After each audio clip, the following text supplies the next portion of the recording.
سؤال مهم، هل انت متأكد ان موبايلك مش عارف عنك كل حاجة؟ اكتر من اقرب اصحابك عارف بتصحى امتى وبتنام امتى وبتدور على ايه وبتتفرج على ايه، حتى بتفكر تشتري ايه من قبل اصلا ما تفكر تشتري. زمان كنا بنخاف حد يعرف اسرارنا، دلوقتي احنا بنفسنا بنسلمها بارادتنا. كل يوم بتفتح فيه تطبيق وبتعمل عملية بحث، كل مرة بتضغط اعجاب او بتتفرج على فيديو بتسيب حاجة اسمها اثر رقمي او ما يعرف بالبصمة الرقمية. الغريب بقى ان البصمة دي بتقول عنك كل حاجة وبتكشف اهتماماتك وعاداتك، حتى الاماكن اللي بتروحها، وكمان نوع المحتوى اللي بيشد انتباهك.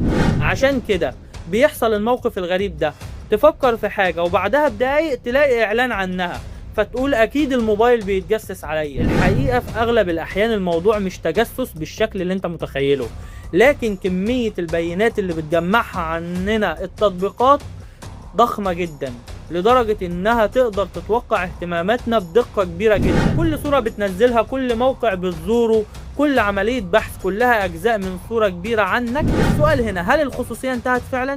الاجابة طبعا لا، لكن الحفاظ عليها بقى اصعب من اي وقت فات. عشان كده فكر قبل ما تضغط موافق، راجع الاذونات اللي بتديها للتطبيقات، وما تنشرش كل تفاصيل حياتك على الانترنت، لان اخطر معلومة عنك مش المعلومة اللي اتسرقت، لكن المعلومة اللي انت شاركتها بنفسك. وفي النهاية الخصوصية ما ماتتش، لكنها بقت مسؤوليتك.